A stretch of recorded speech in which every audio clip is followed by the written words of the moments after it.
Trashterpiece Theater, Episode 6, The Legend of the Bakery Booty. So back in the day, I had this rule to never holler at anyone at a show. It blurs the lines and it gets messy.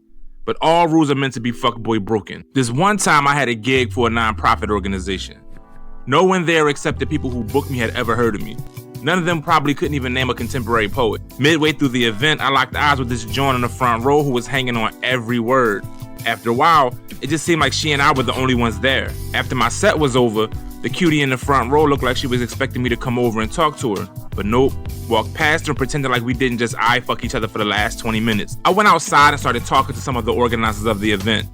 After a few minutes, the original plug walked over to me and said she wanted me to meet someone. She walked me over and introduced me to the woman I had just had mind sex with. The plug walked away so we could talk.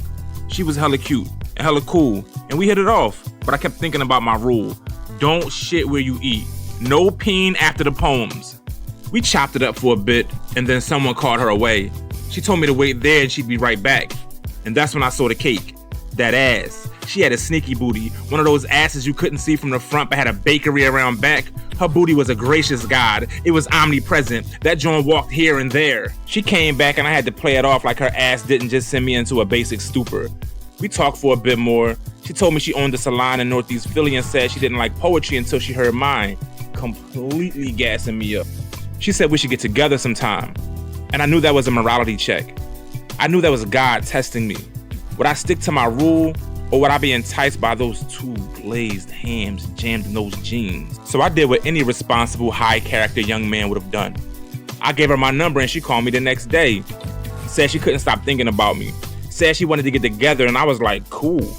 We linked up downtown and walked around Penn's Landing. Side note, Penn's Landing is the waterfront in Philly where cheap niggas take basic joints when they don't want to spend money, or where people who are cheating go so no one sees them. Afterward, we hit up a pub, had a couple of drinks, and then we went our separate ways. She called me when she got home to let me know she got there safely.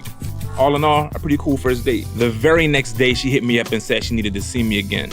So I was like, word. Said she was gonna come pick me up and she scooped me in this big ass Tahoe. As I walked out the door, she tossed me the keys and told me to drive. Told me to go to the Platte, and as soon as we pulled up, we started making out like two teenagers. The bakery was definitely as soft as I had imagined. John felt like a cumulus cloud. We just hung out there for the night, and then she took me home. Even though I was harder than Superman's kneecaps, I didn't invite her in. She drove home and called me to let me know she got there safely. The very next day, she calls me from her salon saying she needs to see me ASAP.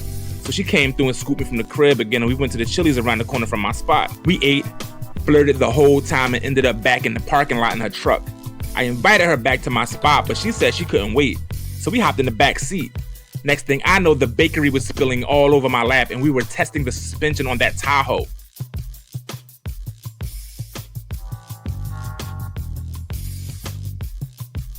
When we started, we were in a full parking lot.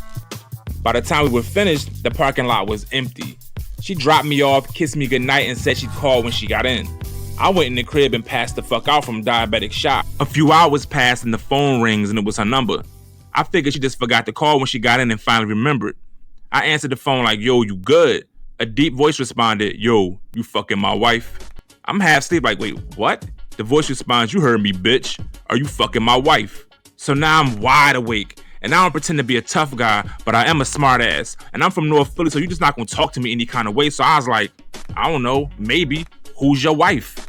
Homie went ballistic. Started yelling and screaming at me. I couldn't make out anything he was saying. Then he hung up the phone. He called back 15 minutes later talking cash shit. He gonna shoot me. He gonna kill me. I'm a dead man. Blah, blah, blah. So I yawned loud as fuck on the phone. He took the yawn as the disrespect it was and said, where you live, nigga? So I responded, 2764 Cranston Road, red door, first floor, see you when you get here. The commotion woke up my 125-pound bull mastiff Max and my roommate Jerry. I tell him what's popping, and 2 minutes later, he's at the front window, shotgun in hand, waiting for any strange car to pull up. Sun rises, no car, no husband. I figured he wasn't gonna show, but Jerry was pissed like he was hell-bent on shooting a nigga. Phone rings, her number, is him, crying, blubbering through his words. I put it on speaker. I can't believe she would do this to me. Jerry grabs the phone and calls homie a bitch-ass nigga. Homie starts bawling. I spent $50K on our wedding. I bought her a salon. I bought her a Tahoe. Everything she ever wanted, I got for her. Why she want you? What you got that I don't? I was tempted to say, well, currently some trace DNA in the backseat of that Tahoe you bought her, but I chilled because I was starting to feel bad for Boy. It went from me being about to fight him to me giving him advice. Homie continued to cry and we continued talking, and by talking I mean he just rambled incoherently through his tears.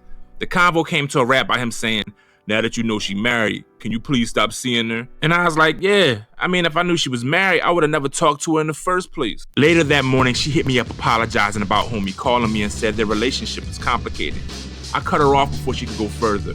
Told her she should have explained that from the beginning and gave me the option to be involved or not. That was the last time we talked. I never saw her or that moist yet fluffy pound cake again. I did see her husband though. Kinda. A few weeks later, I was featuring at a black art gallery in West Oak Lane. When I got off stage, my homie Tracy asked if I knew some guy who was just standing there. She said some guy walked in and asked if she knew who Vision was, and when she pointed to me, it seemed like he left once he saw how big I was. Sucks to suck. Hey, so thank you so much for watching Trashterpiece Theater. Please like, comment, and share. Also, subscribe to the YouTube channel if you haven't done so already. If you're interested in helping the channel grow, please consider being a Patreon member. Check out the page and see the different bonuses for Patreon patrons, including weekly mini episodes exclusive to Patreon members only for as low as $5 a month. And if not, no worries. Liking, commenting, sharing, and tagging your friends helps us grow as well, so please continue to do that. Major shout out to the newest Patreon members. Your support helps free up so much time to create dynamic ratchetness. Words can't express how much I appreciate you.